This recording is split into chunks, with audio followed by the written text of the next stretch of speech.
July 29th, 1966. Woodstock, New York, 9:30 in the morning. Bob Dylan was riding his Triumph motorcycle on Strebel Road when the back wheel locked. The sun was in his eyes. He went over the handlebars. When he opened his eyes, he was lying on the asphalt. His neck was wrong. His hands were shaking. The motorcycle was on its side 20 feet away. The engine still ticking in the morning quiet. He was 25 years old. He was the most famous singer-songwriter in the world. And lying on that road, staring up at a blue Catskill sky, he made a decision. He was done. Not with music, with everything else. The tours, the interviews, the managers, the audiences who needed him to be their prophet. The generation that had decided, without asking him, that he spoke for them. Done with all of it. He stayed in Woodstock for 18 months. He saw almost nobody. The world looked for him. Journalists knocked on his door.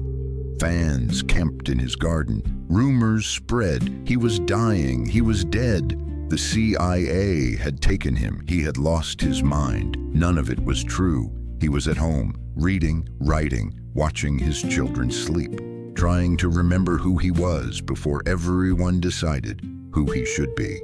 And then, in the autumn of 1967, Johnny Cash called. Cash had known Dylan for years.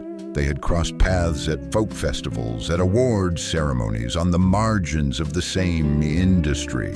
Cash had written Dylan a letter in 1964, handwritten, 2 pages, telling him that "Blowin' in the Wind" was the finest song he had heard in a decade. Dylan had not written back. He rarely did, but he had kept the letter. The call came on a Tuesday morning in October.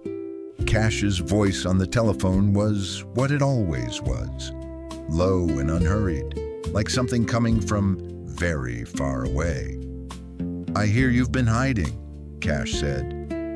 "I've been home," Dylan said. "Same thing in your case. Come to Tennessee. I want to show you something." Dylan said nothing for a long moment. Through the phone, he could hear the Tennessee wind, or imagined he could. "What do you want to show me?" "The inside of a recording studio," Cash said. "You've forgotten what one looks like." Dylan drove south 3 days later. He told nobody where he was going. The farm was outside Hendersonville, Tennessee, 40 minutes north of Nashville, on Old Hickory Lake. Cash had bought it in 1968. The house sat back from the water behind a screen of cedar trees. And in the autumn, the lake was the color of pewter and the cedars turned a specific shade of green that Dylan would later try to describe in a song and fail. Cash met him at the door. He was wearing black, as always. He looked at Dylan the way a man looks at someone he's been worried about and is relieved to see standing upright. "You look like you've been sleeping," Cash said. "I have been," Dylan said, "for 18 months. "Good." Cash handed him a cup of coffee. "Come in." They sat on the porch that first evening and watched the lake go dark. June Carter brought them food and left them alone. Cash talked about the Folsom Prison concert he had recorded there in January, and the album was coming out in May. Dylan listened and said little. After a while, Cash said, "You stopped writing." It wasn't a question. "I've been writing," Dylan said, "just not finishing anything." "Why not?" Dylan looked at the lake. "Because I don't know who I'm writing for anymore." Cash was quiet for a long time. Then he said, "Write for yourself. It's the only thing that lasts." Dylan didn't answer, but the next morning he was still there. He stayed for 6 days. On the 5th day, they drove into Nashville and sat in Columbia Recording Studio A, the same room where Cash had made some of his best records. The studio was empty. An engineer had left the equipment running. The microphones were up. Cash sat at the piano. Dylan picked up a guitar from a stand near the wall. Someone's Martin left there from a previous session. They played for an hour, old country songs, Hank Williams, Jimmy Rogers, nothing that was going anywhere, just two musicians in an empty studio on a Thursday afternoon in Nashville, playing because it was better than not playing. Then Cash stopped. He turned on the piano bench and looked at Dylan. "You're afraid," Cash said. Dylan kept playing. Of what? Of writing something true, something that can't be explained or analyzed or turned into a movement, something that's just yours. Dylan stopped playing. He looked at Cash across the empty studio. "You don't know what you're talking about."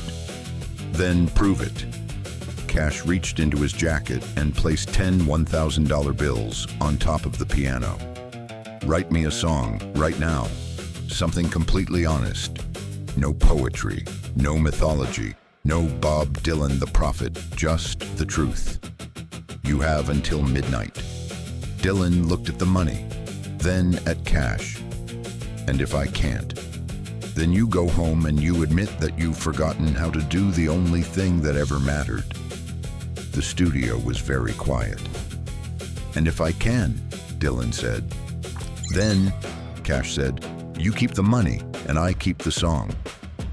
Dylan picked up the guitar again. He looked at the clock on the studio wall. It was 6:47 in the evening. "All right," he said, "leave me alone."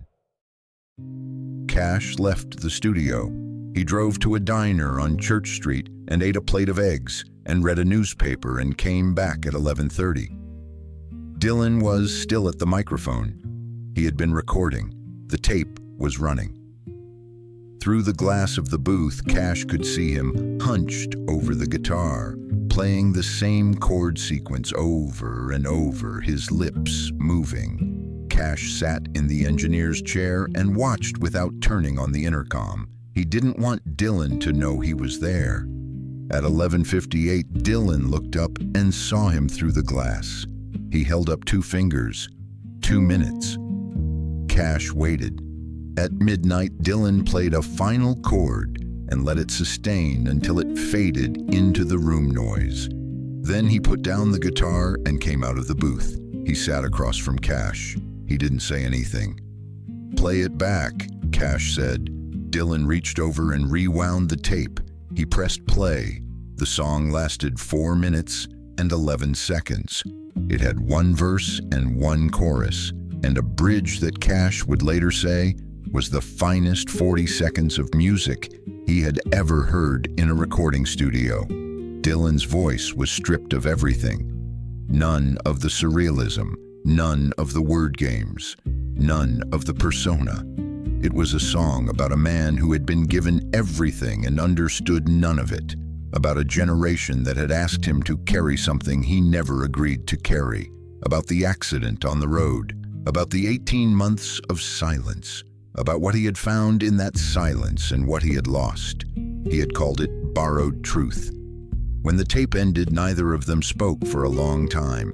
Then Cash pushed the $10,000 across the table. "You win," he said. Dylan looked at the money. He pushed it back. "Keep it," he said.